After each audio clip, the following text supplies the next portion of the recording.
Ha cha cha. Woo! Heather, Fire. I am wound up. I am feeling a little sparky. Mm-hmm. Mm, I'm feeling a little sparky. I'm kind of feeling lucky. Yes. Are you feeling Yes. lucky? Okay. Anyway, we talked about this right before we started, Heather, but there's definitely, for me personally, and maybe if I dare say for you as well, Mm-hmm. there's definitely some Sagittarius energy in the air in all the fun ways. Mm-hmm. Mm-hmm. I've just kind of got this inherent trust that shit's gonna be all right. Yeah. No, Is I this what it's really like to be a do. Sagittarius every day? Just kidding. Right? I know. God, let me have some of that. But it's been Yeah, nice. It's been I fun. know. I feel How you so feeling? optimistic. I Yeah. same, really good. Yeah, I was telling Miranda about all my anxieties at the beginning of this year and all the shit I have been like working through. I feel like but yeah, like now even with not knowing where I'm gonna live in the next 6 months, I think that's one other anxiety that I haven't touched on. Like I just like trust now. Like Yeah. it's all gonna be okay. Something always works out. Yeah. No, We're strong bitches. hey, I'm a strong bitch. Heather, I know Mm-hmm. you're a strong bitch. Mm-hmm. Listeners, we know you're all a bunch of strong bitches. Welcome back. Happy Sag. That's Heather Cunningham. I'm Miranda Linsky. Yeah, no, I do. I just totally hear what you're saying. It just does feel like I think I compared it to, it's winter here. And naturally every winter season I hyperfixate on Harry Potter. I can't explain it. Mm. I think it's because like the first one came out, I want to say maybe during Christmas. Yeah, there's that big Christmas scene. That's one of the only Every Harry Potter movies that I really remember or that I've right, really like seen. Ah, don't kill me. no, folks, I'll get her later. Don't you worry. No, but exactly. I think it's like on the side of, the dark lords and the bad, scary energy. It's always like there's like always a Christmas shot and there's like always like Right. a snowy, like cutie castle moment.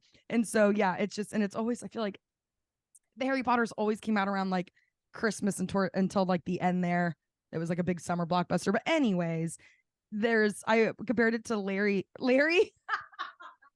Harry taking liquid luck. I'm almost like there's just something in the energy, like when he's just like bebopping around the castle because he just has this like innate like trust in Mm-hmm. that everything's gonna be fine and work out.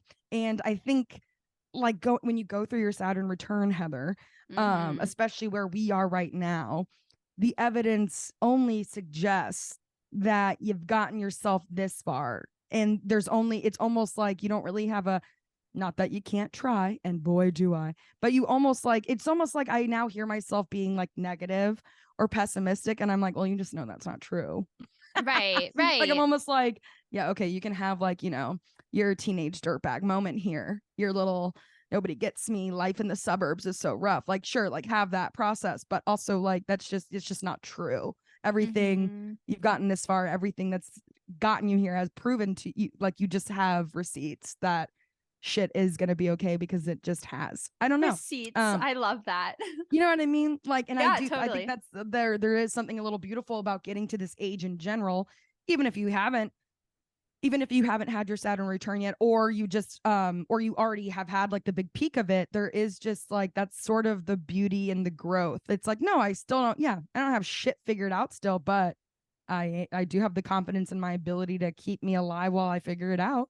Uh, Mm-hmm. you know, Mm-hmm. if that, yeah. So there's a beautiful, like, I don't know. That's been sort of my personal favorite part, I think, selfishly for me, with what the energy my Saturn return has Yeah. sort of dished out this year. And a lot of it, very radical, scary, Yeah. unstable Yeah. energy. But then even through that, it was it's like there's a test, right? It's like, okay, you Mm-hmm. just went through your peak. I just showed this is the universe to us, right?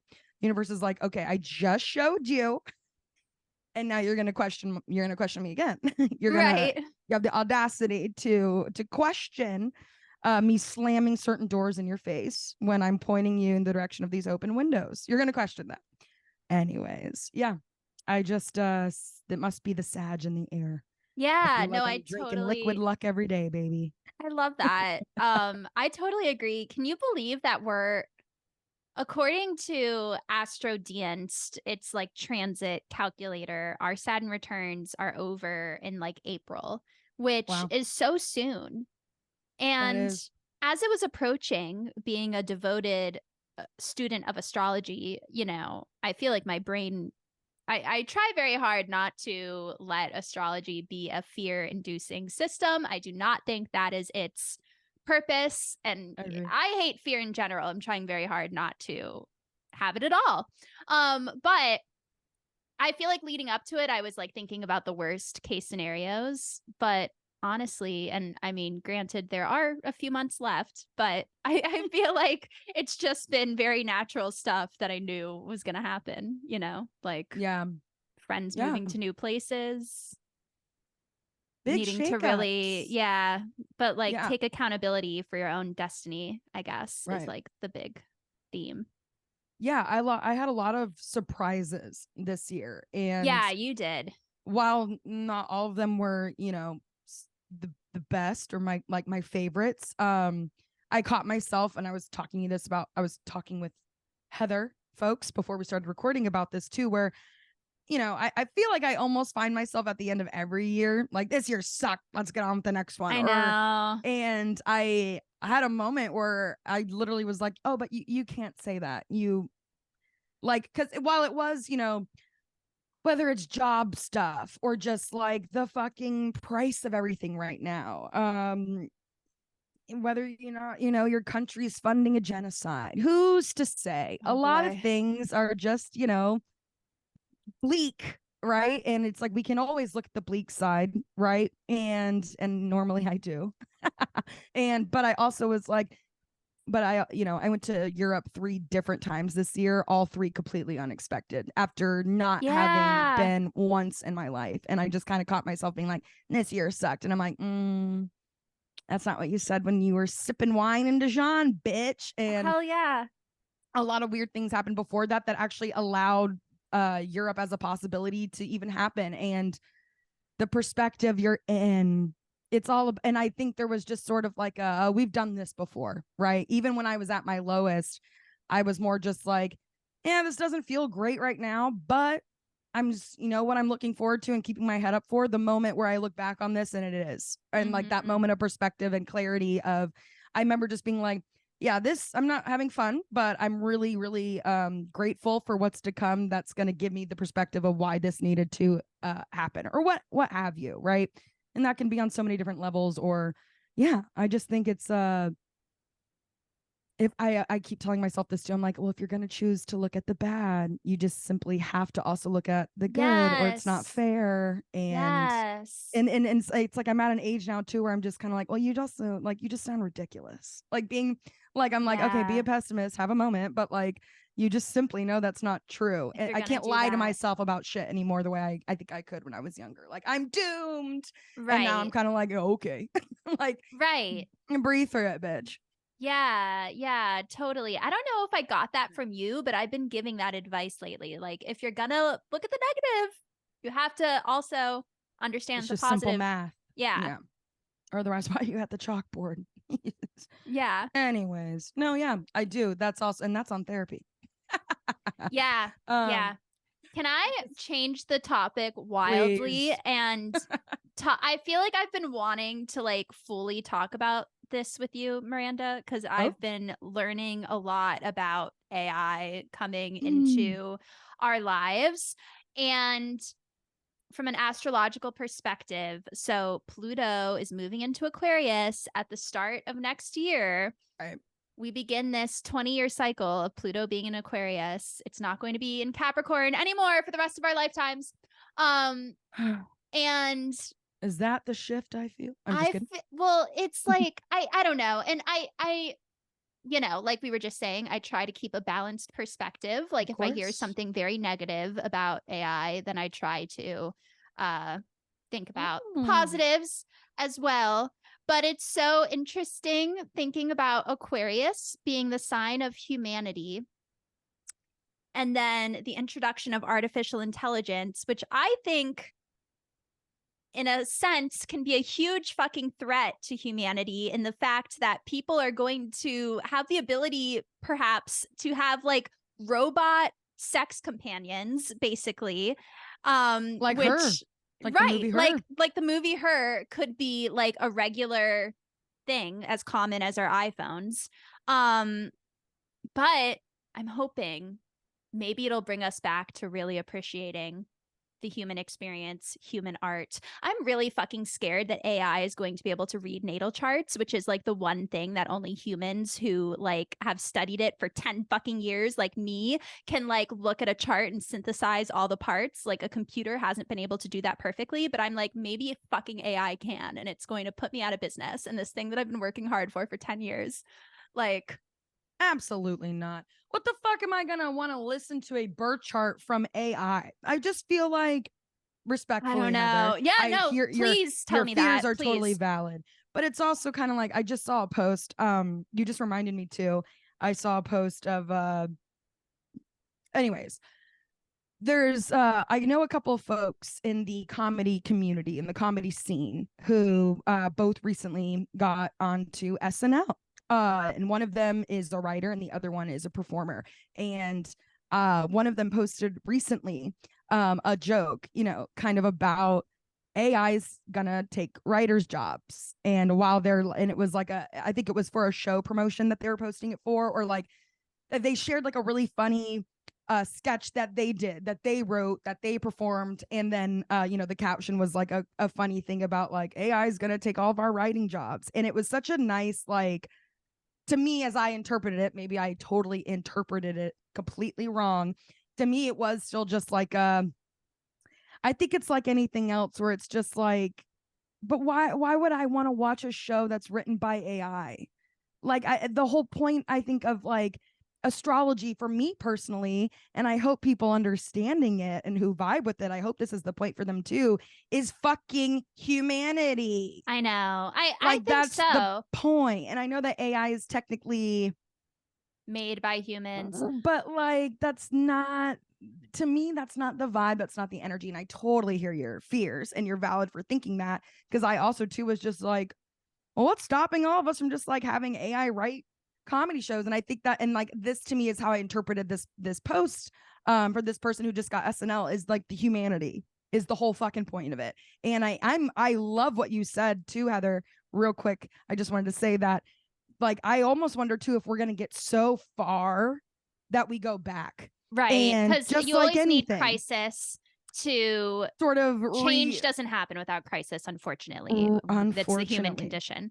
But Unfortunately, yeah. But like, and it's just sort of like, you know, right now, what's so funny is that digital cameras, I feel like, are making a huge comeback with the Zoomers, which is right. really funny. Like, we're going back to wanting to carry a whole another excessive accessory to like take photos. But again, it's for like there's something nostalgic about what there's something I think nostalgic for a lot of like millennials, even when they have that. And nostalgia to me is such a human, I don't know, I do, and it's, I feel like Humanity's it's like, about to be retro. It's about to right, be like the there's cool. something like, it's, I feel like, you know, the more we, you know, people are wanting to use like VHS cameras again, there's so Right. much like that, this is why trends come back, right? There's things you Yeah. miss about certain times. It's really interesting to hear your theory about that too. Like, are we going to go so far down that we come back? And it's like, well, and now they're making phones now too that are just phones, right? You can get a cell phone that's just a phone, no internet is on it. That's like something Oh. they make now for people, and a lot of people love them. And like, they're actually really expensive.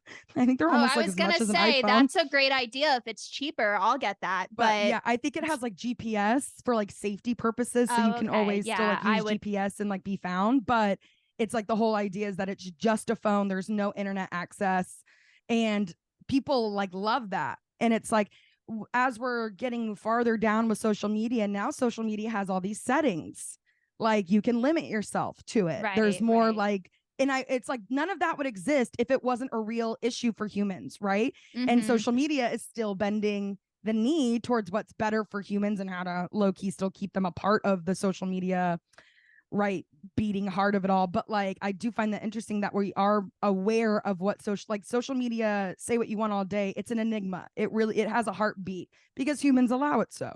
right? We give it that Yeah. power.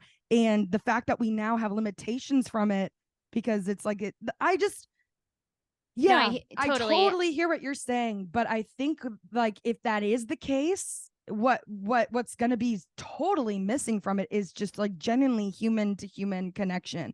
And it's not It like might make us appreciate it more. I'm hoping. right. And it's like, COVID happened and nobody wanted to go Right. back into the offices anymore, but it wasn't because they didn't want to see other humans anymore.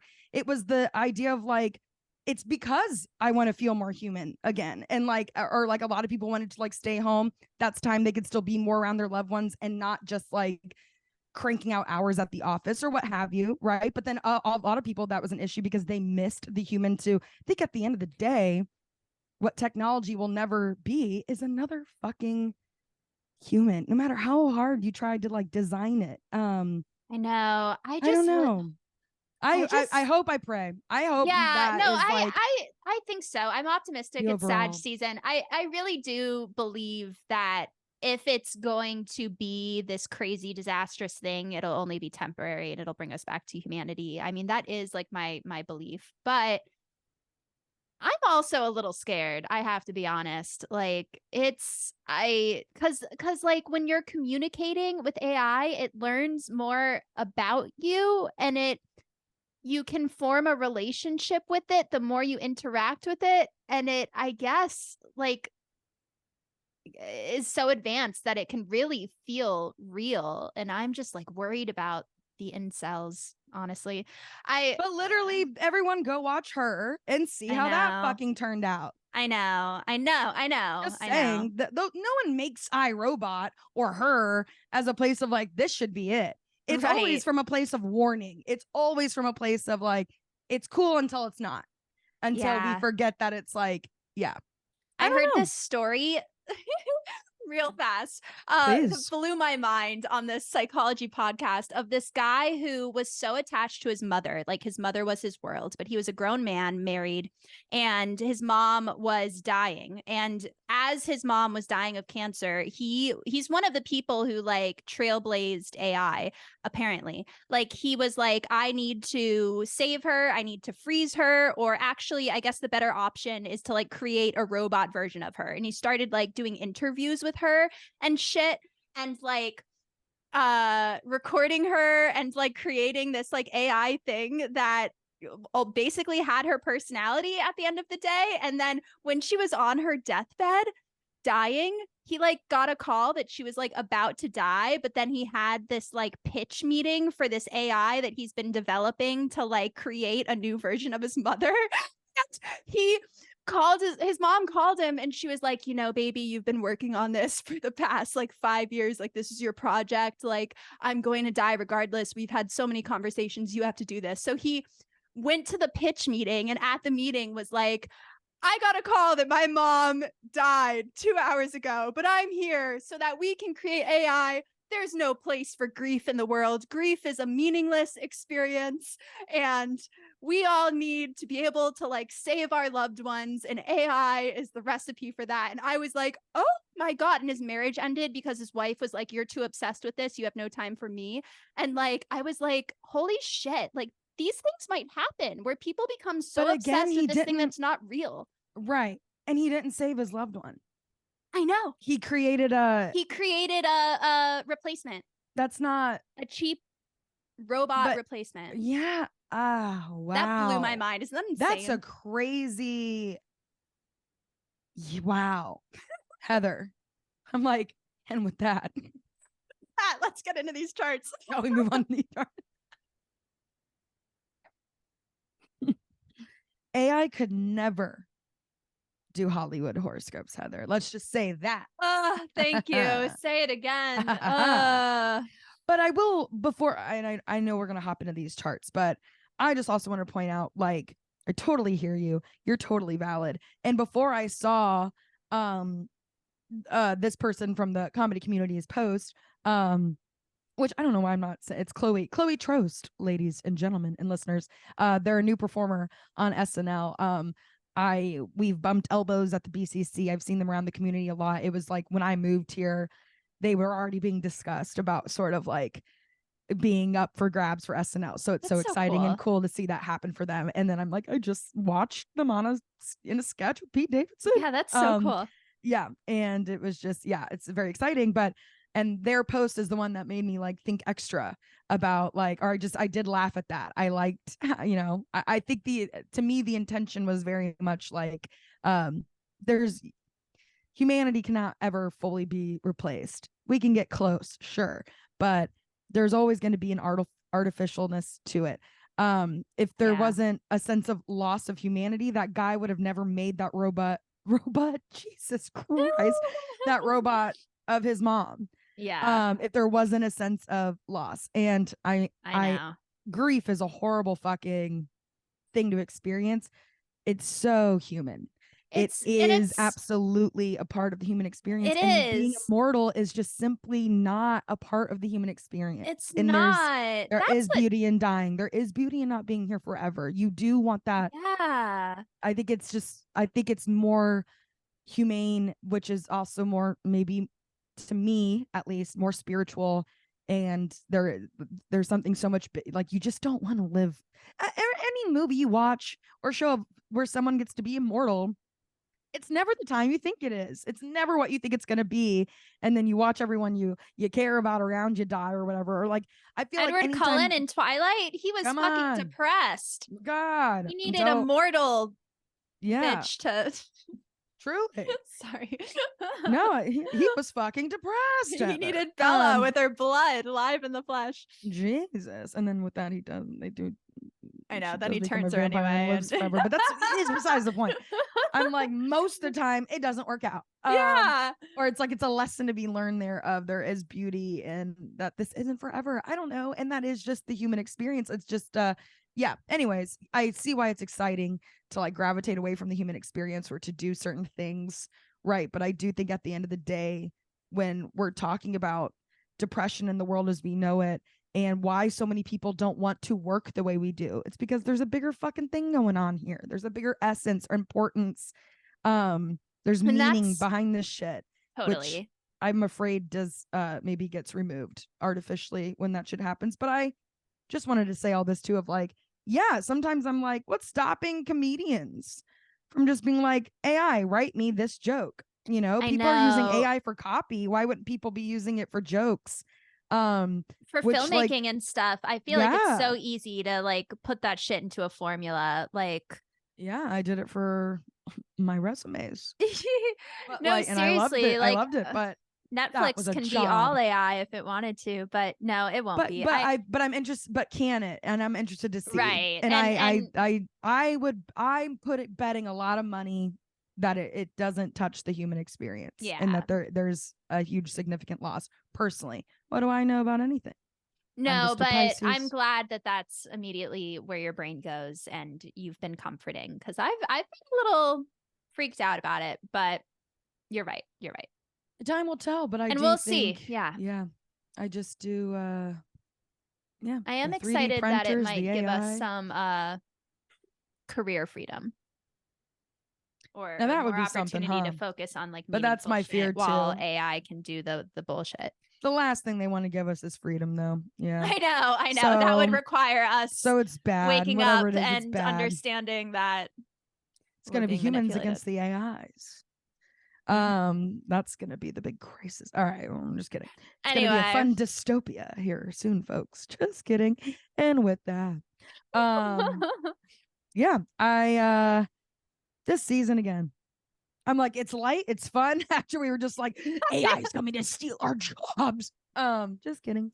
Yeah, it's light, it's fun, it's Sag. Luck's in our favor. The AIs aren't gonna win. We're feeling the good vibes. The one and only Jay-Z. Now, Jay-Z's been coming up on my For You page quite a bit because Beyonce's Renaissance movie. It's out in theaters. Right, in the trailer, he's in the audience, like, yeah. I know, and Blue's up there dancing, and I'm just like, I can't wait to see that movie. I'm like tearing up, and I am not a part of this family. They did not invite me. But yeah, Jay-Z, I just what a conundrum. A Sag, if I've ever seen one. Interesting person. Yeah. It's tale as old as time, right? Everyone's like, Beyonce is so much better than Jay-Z, or and okay, to lots of extents and respect. Yes.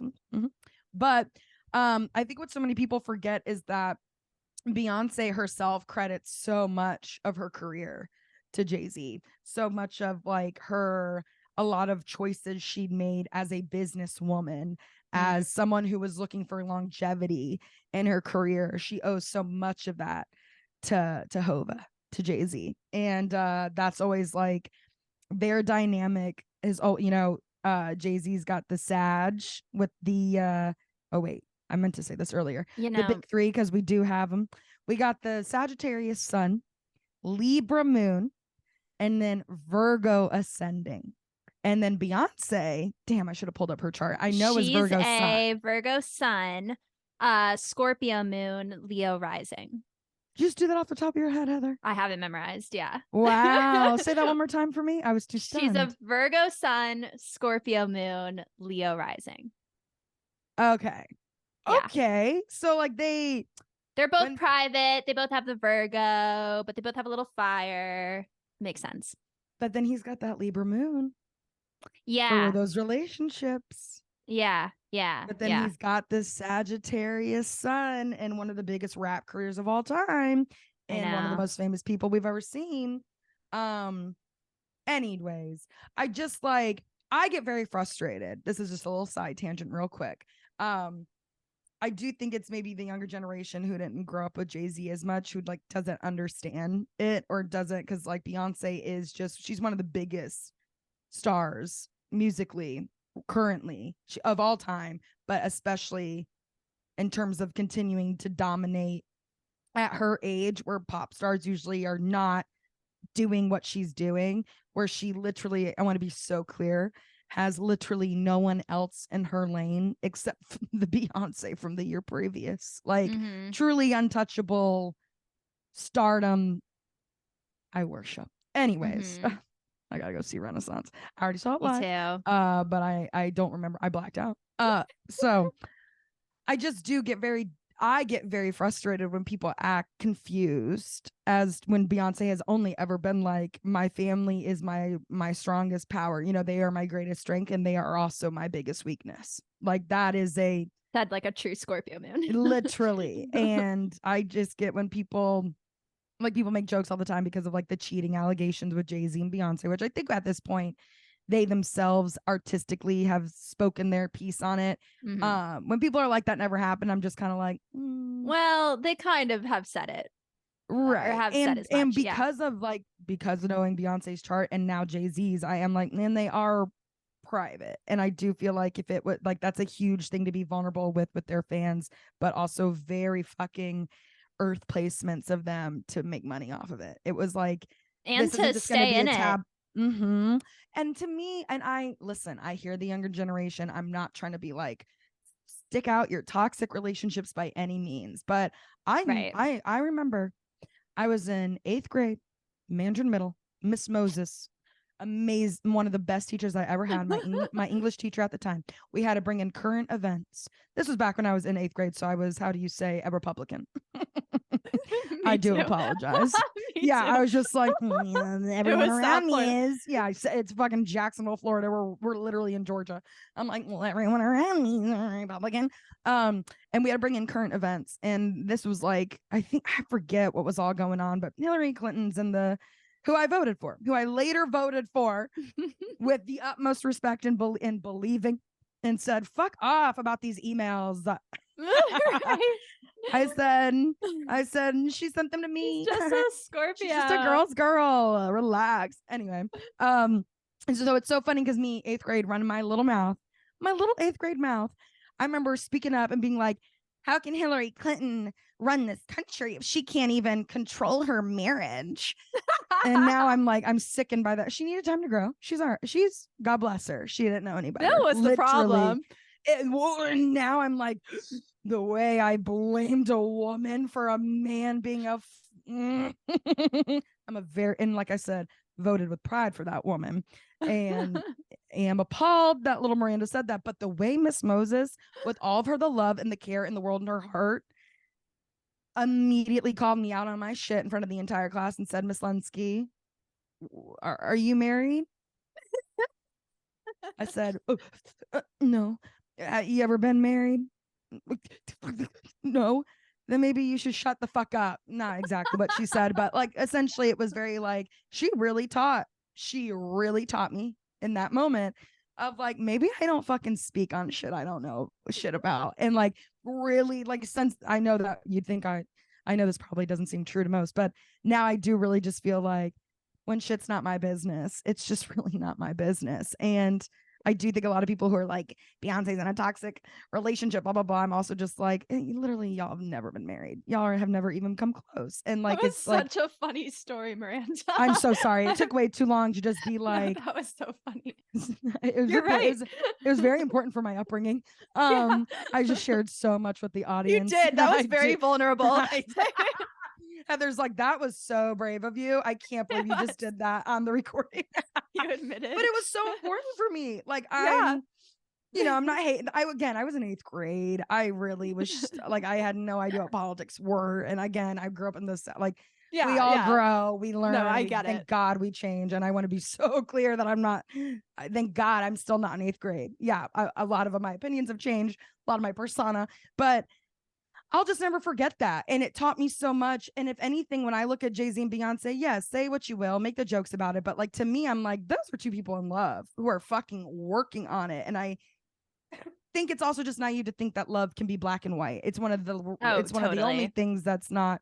Although if you're a Libra moon like Jay-Z, you might see it that way sometimes. No, well, and and we will circle back and get to the whole point of why I'm talking about this. But yeah, I don't know. I get very annoyed when I see people acting like how dare you respect Beyonce until it comes to this decision? Like you'll dance to her music and you love her messaging, and then but this you call her stupid on. Right. And I just don't think that's respectful if you are a so-called fan. And I think like to be a fan and to like respect someone is to like not necessarily agree with their choices, but just like respect their choice. And I don't know. If anything, I'm kind of like, I've never seen a relationship so strong, regardless of like the jokes like made about it. You can't look at that and not say that that's fucking love. Just saying. I want to be so clear that I know I was not thrilled when I found out that Jay-Z might have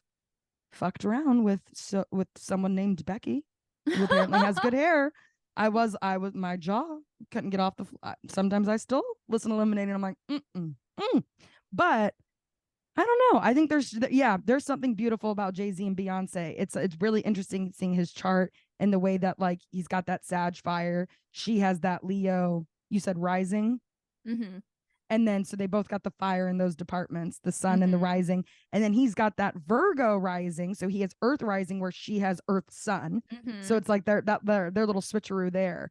And then the Libra Earth with her Scorpio, or the Libra moon with her Scorpio moon. I'm just like, see, this is why they're still together, you fools. Yeah. if you did their synastry charts and like put their charts on top of each other, which is how you do like compatibility in astrology, all of those signs or all of those placements, like they must activate each other a lot. Like his fire sun trines her Leo rising, the Virgo ascendant next to her Virgo sun. Like there's a strong pull there.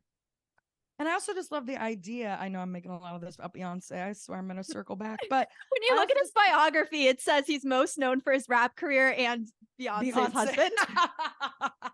Well, not just that. I feel like people forget, like Jay-Z's a little bit older. I think he's almost like 10 years older than her. And so like his career was started. He had a whole career. He was like had started in his career. For sure. Yeah. And rappers usually like respectfully don't have like, I mean, again, Beyonce's longevity is like, it's an anomaly. Her being in her 40s, just doing a world tour, and like millennials and Zoomers are at it, and people also Beyonce's like her range of like, and did a world tour of nothing but dancing and like that is an anomaly. She is like, don't get me wrong, but I also love this idea of like she chooses Jay-Z. It's like, I do think there's something that's like, exactly. There's almost like something in her soul that knows their dynamic. it's between them. She's had a child and then more with this man. And so I find that so beautiful. I just do. That there's this whole, I love that there's a whole sense of like, we don't know if I can think about them. I do love it. There's something about that that's really beautiful to me. Sacred. And they're two of the most famous people in the world, and I think it's really easy to weigh on what we think we know about their marriage, is all I'm going to say. But if anything's clear to me, regardless of the details of what happened, yada yada yada, they love each other. Yeah. That's what's like clear to me. That's what reads, and I love that. Yeah. Does Jay-Z's Libra moon, Heather, explain to me the Libra moon again too, in terms of like relationships? Am I getting something? The moon Sorry. is emotions, Right. and yeah, like what you need to feel emotionally secure. And so I think that if you have Libra moon, you're a relationship person. You kind of need relationships to just and not even like, I mean, yes, I think they feel really ultimate security in committed relationships, but also like relating to other people wherever they are on a daily basis is like what fulfills them. And they even run into trouble, I think, sometimes with like putting that above like they can be people pleasers, like putting that above their own personal needs and independence. But they're really good at relating to others and creating nice relationships. Interesting. I love hearing, like, Jay-Z was on, it was the David Letterman show, and he's talking about taking Blue to school, and like he's being self-aware about it, and he's like, she's asking a lot of questions. I'm like, come on, we gotta get in the car, we gotta go to school. And then he's like, I'm like rushing her, I'm kind of like, quit asking me questions, we gotta go. And then he tells David Letterman, I hear a little voice from behind me, Danny, I didn't really like the way you spoke to me earlier. He said, calm, cool, and collected. I turned around, I said, you're 6. He said, it's one of the most beautiful things she's ever said to me. Oh, and I thought it was such a cute, like, Jay-Z story. And then like getting to not like cut forward to him watching Blue on the stage. Like, I do think like their family dynamic is something very special. He does feel like a family man, and that happens. A lot of people have kids and like completely not change, but I do think, you know, watching Jay-Z be Jay-Z and then like him like having a cutie little moment with his kids is like very, I don't know, we love that balance. We love to see it. So the whole family, the relationship dynamic, like, I'm sure being there for him, the fact that he takes his kids to school is like a celebrity of his, you know, at his range, his, you know, a celebrity of his, what am I trying to say, height, caliber. Yeah. Yes. Taking his kid to Jay-Z. Yeah. Taking his kid to school. Like, I don't know. Cute. Yeah. I also think that you know, a Libra in general, they would say, is sort of like, you could be lucky in your relationships, or like that's an area of life where you really like, it's a strong attraction energy. So I think it makes sense that his biography says known for rapper, but also Beyonce's husband. Like, his relationship is such a big part of his life and his soul journey and theme. Yeah. Yeah. Well, they've been together forever. I know. So also, I feel like people forget she's been with him since she was 17. The Crazy in Love music video. Yes, oh my she God. was I remember so young. watching that. Yeah. Yeah. And so like, and now, you know, she's in her 40s. And yeah, I do think that too. Like, they've just, you know, they've been like, it's not like Jay-Z and Beyonce were like off and then like dated all these other celebrities. Like, right. They both have been, you know, together and in this, you know, have both helped excel each other's careers on their own levels and whatnot. Yeah. And one more, I think. Please, sorry, yes. Similarity between this chart and Beyonce's is that, you know, Beyonce's a Scorpio sun, but Jay-Z has Pluto, Scorpio's ruling planet, in the first house of identity. They say that if you have a planet in the first house, it's almost like having, I mean, it's not exactly like having the sun sign of that. Like, it doesn't make Jay-Z a Scorpio just because Pluto's there, but it does kind of give his personality a Scorpio tilt. There is that energy in his identity. So interesting. So yeah, so it makes sense that they're like soul bonded, you know? They're Right. they're in it for the long haul. Right. Yeah. Wow. This chart is it's bottom heavy. And Saturn in the Yeah. 8th, the planet of restriction in the house of intimacy and security. But they overcome those challenges. Saturn can master that shit. And they make money while they do it. They do. Virgo. Yeah. Truly. I'm gonna be vulnerable with y'all, but I'm gonna make money while I do it.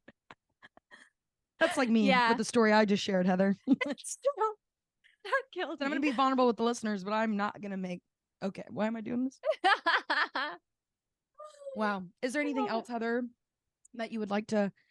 I know I talked a little. I rambled a little there. I'm excited to go into the next one because you're gonna. It's like the same. It is like literally the same. I'm not shocked about it, Jay-Z.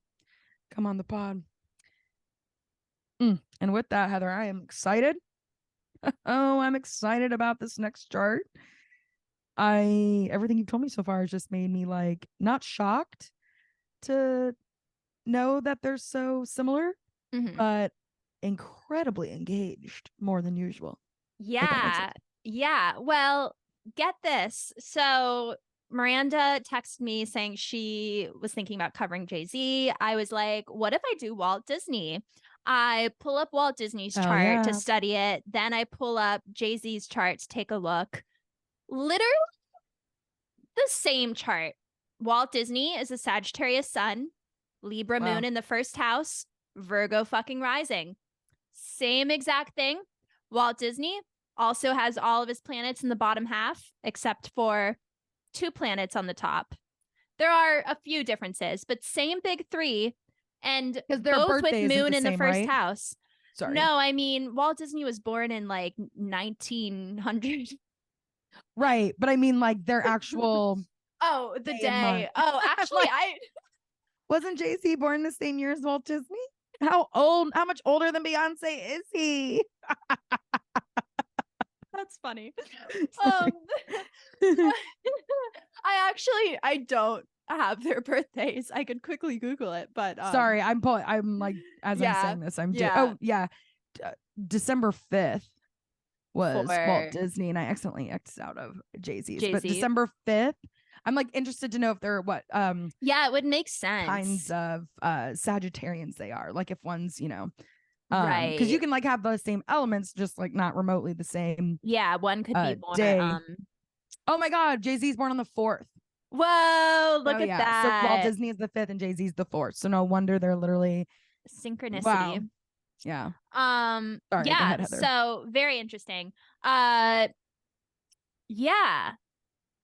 It's so the thing that strikes me about, we all know Walt Disney. We all know what a Sagittarian feat and life. Like he, I guess, like was bopping around and he tried to join the army and like went to I want to say it was France during one of the wars, and he like drove an ambulance like that. He couldn't be in the army because he was too young, but he like joined Red Cross and drove the ambulance. And then after that, he got into animation. He like worked for an animation company, and then he was like, why don't I start my own animation company? And he brought his brother on. They created the character Mickey Mouse. He voiced the character Mickey Mouse. It was a huge hit. And then in his typical Sagittarian fashion was just like, how do we make this bigger? How do we make this bigger? Let's make Disney go bigger. Yeah, let's make all these movies. Let's make all these shows. Apparently he's one of the first people to like bring entertainment to television. And then let's make an amusement park. And then let's make 5 amusement parks. And I mean, it really is it makes so much sense to me that he's a Sagittarius. Also, I read that apparently before he created Disneyland, he had to file for bankruptcy, which I always think is so interesting when like these people who are like the most successful people in our history have had to like have lost everything and then have had to rebuild. And I think there's something so Sagittarius about taken that. like an L by society standards. Yeah. But like, what a Interesting. fucking remarkable person. And then the Sagittarius sun is right next to Uranus, which I feel like I've been talking a lot about in charts recently. That Uranus is Aquarius's planet of like massive creativity and like, you know, imagining the impossible, but also like change, and you need a lot of variety, and you're comfortable with chaos. And so there's that, and that is also connected. It's opposing Pluto, which is right by the midheaven, which is a strong signature of like power and like Right. destiny, quote unquote, fatedness. So yeah, it's a really cool chart. And then there's a lot of planets in the fourth house of family, Right. including Saturn, which is a Yeah. little challenging. I'm sure that he had trouble balancing family life with work. I don't even know if he was married. That wasn't even in the biography that I read. But I want to say as a he was Libra like married moon, with kids. I'm gonna I'm check on sure. that, Oh, too. right. Well, he has a I whole should have had Disney more of this family. prepared. Yeah. I know. I did do some research, but his You like know a personal lot. life wasn't well. And being friends with Christian gave us a That's whole lecture right. on Disney and the history Shouts of it. out. I know. Shouts out to Out. Christian If Christian were Miola. listening to this right now, he'd Oh be like, "Bitch, no, why didn't he's you got bring me notes. on?" Yeah, like fact check. But no, yeah, I've learned a lot from him. But I forgot such a about Christian's love Sagittarius. for Disney. Also, I think the Virgo rising is really interesting. After I looked at this, I also looked up Steve Jobs' chart and Elon Musk's chart. Steve Jobs also has Virgo rising, and Apple is the most attention to detail, sleek business ever. Like, talk about efficiency. It's apart from the whole thing of Apple. What was the details or what set it apart? It was the sleekness, and that was what Steve Jobs fought for. Yeah, and Apple has everyone by the balls, respectfully. Like I'm just like it's like you either have an iPhone or you don't. But like the percentage of people who do, it's like it's astounding, right? It's really like for a technology to take over like that, for one brand to be. Which like, and, you know, they love talking about how Android, for example, can do so much more and has so much more abilities. And I owned an Android. It ran over my first iPhone. I don't want to get into it. I've already been vulnerable enough. Yeah. But like, I remember people being like, Androids can do so much more. And I'm like, and I can't. There's too much. And I remember being like, Apple's so user friendly and I can just like read it better and it like vibes with me. And simple, I like Virgo, the sleek. Little blue messages. Yeah. Right. And so that was huge because that was the fucking difference. That was that was Apple's whole thing, was that it put the time into making those overpriced phones so cool looking. And now apparently even the inside pieces of a Mac are aesthetically pretty. Like he cared about that, like every little detail, which is the same thing you see. Elon Musk is a Virgo moon and cares a lot about making his shit look futuristic and sleek. And not Walt himself. Disney, not himself. No, apparently he also eats one meal a day, and that one meal is like a double burger with a milkshake and extra cheese fries. At Elon Musk a little bit. We can. But go ahead. But these super successful people with this Virgo, especially Virgo rising and caring about the details. Right. I don't know. To me, Walt Disney being a Sag sun with Virgo rising, Walt Disney is so detail. The whole Disney empire is very about the details. It's very about the beauty, the aesthetics of the Libra moon, but also the expansiveness and fucking craziness of Sagittarius. You're right. Disney is so Sag. Disney is like as Sag as it gets. How can we make this bigger? Like it really is. It's just the most amplified did have 2 daughters. empire. Oh, okay. Yeah. Diane and Sharon. Diane Disney Miller and Sharon May Disney. Oh wait, Diane Disney Miller might be his wife. Because that doesn't make any. Well, I know there is like a Disney lineage, so yeah, that makes sense. I felt like I knew that, but yeah, Christian, please don't tune in. But yeah, there was one other thing I was gonna say, Heather, too. Sorry, what was it? It'll come back to me. It was in regards to Disney, but it will come back. Oh, in terms of like, we talked about Jay-Z maybe having tendencies, right, of being like a people pleaser.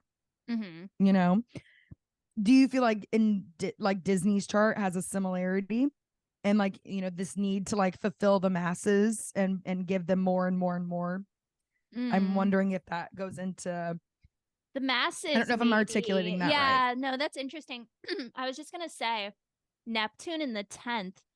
It's interesting because notoriously, if you have Neptune in the 10th house is the house of career. Neptune is Pisces planet of like, it's not work. So Pisces is about spirituality and the transcendence, but also sacrifices in order to transcend. And so notoriously, if you have Neptune in the 10th, it's like not great for career. But it's also the planet of imagination. And he also has Pluto next to the midheaven, which is like the most that like I think Kris Jenner has. So there's that contrast. But Neptune in the 10th. Sorry, I'm sorry. Sorry, no. I was just going to say Neptune in the 10th would suggest that he has to like sacrifice something for this mega empire. Yes. So what, and then real quick, will you remind me what the MC is? So you have the AC is the ascendant, right?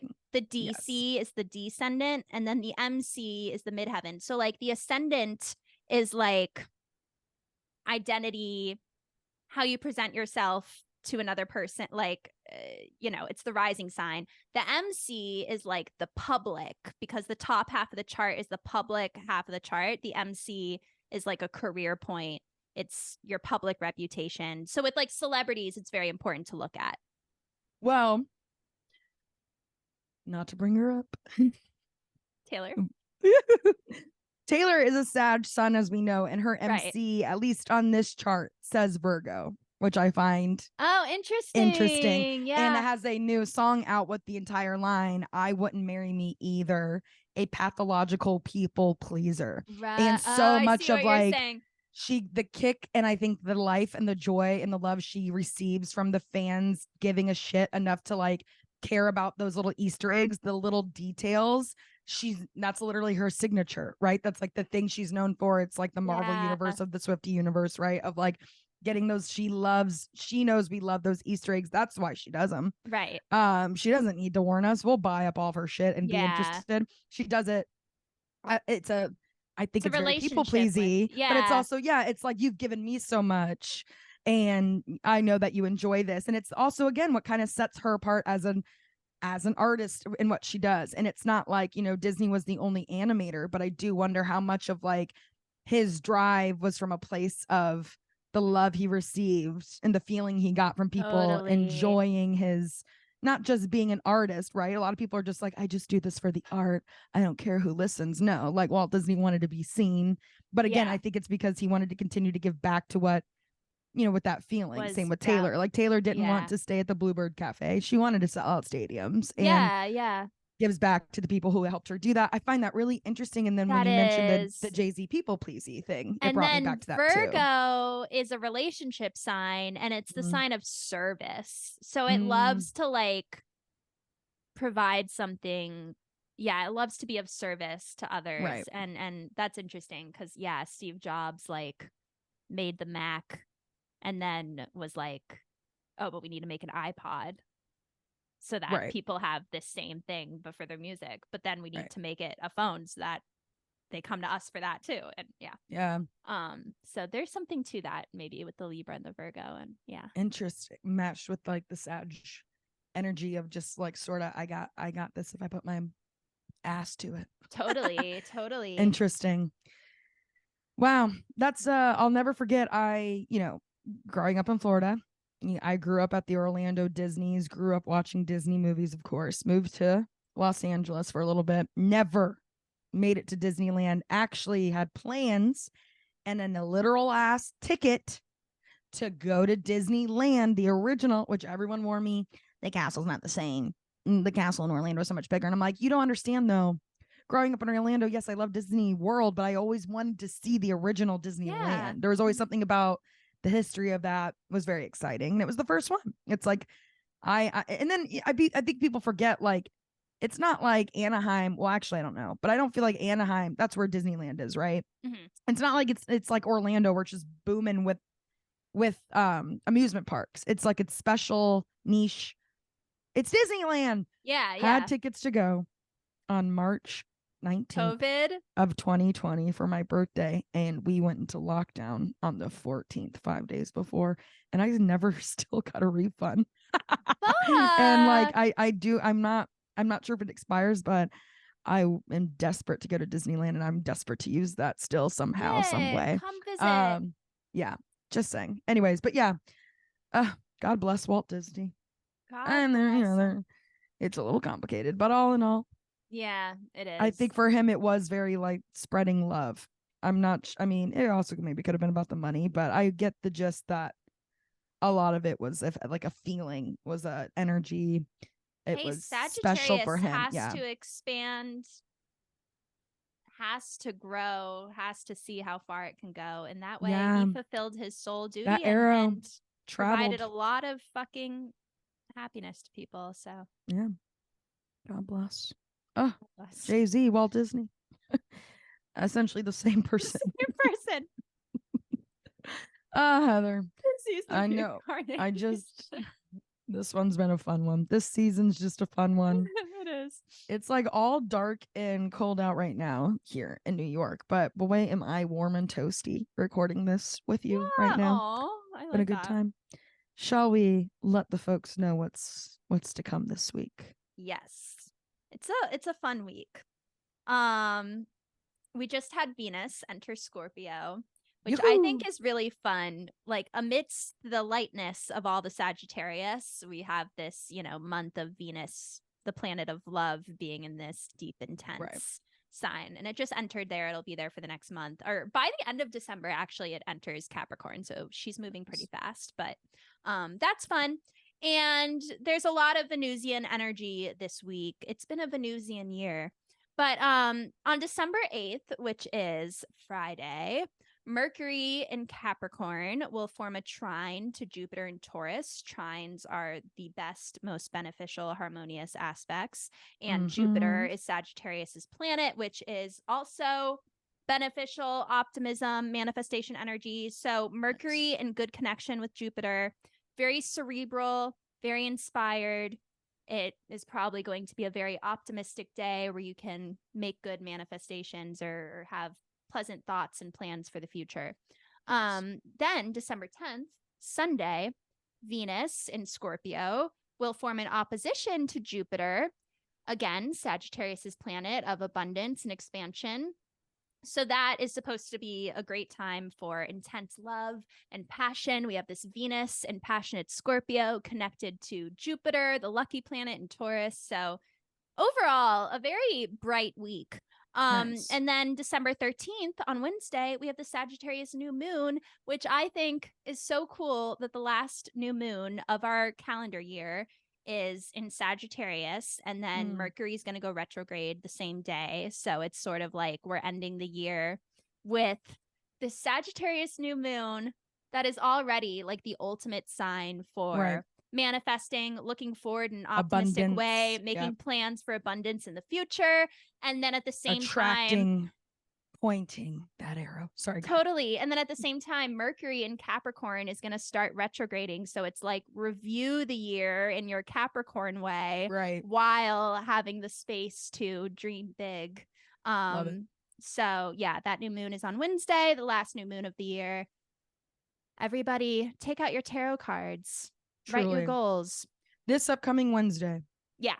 The last new moon of the year. Yeah. And when I say, when they say that the new moon is on Wednesday, to me, that usually means the day before. Because they'll say Wednesday at 3 a.m., which is like Tuesday night, right?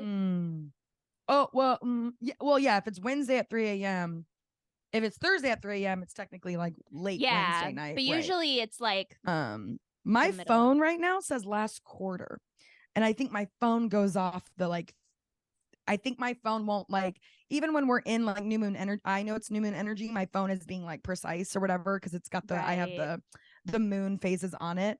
So right now it's like saying last quarter. I think it might change at that 3 a.m. time or whatever it'll go into. But again, you can pick up on that energy the day before, the day after. Yeah, it's a strong pull. It's not just like a tiny little window. Yeah. And it's just all about your energy and intentions you set If anything, just take a mindful moment Yeah, if you can. exactly. I've never done one of those once in my life. You have. Oh. But yeah, what a beautiful time. It's like know. it's Sagittarius. It's that energy. We've got this new moon on the way. We've got arrows to point north, folks. I'm It's excited. exciting. Oh, Heather, that was beautiful. Thank you so much. Thank you. Thank you for being brave today and being such a good friend and a great conversationalist. I'll be brave anywhere but the beach. Same. Keep me out of the sea. Oh, listeners, we love you. Go forth and be brave. Infinite abundance. Infinite All right. abundance. Love you. You will be rewarded. Love you. Love you, listeners. Bye.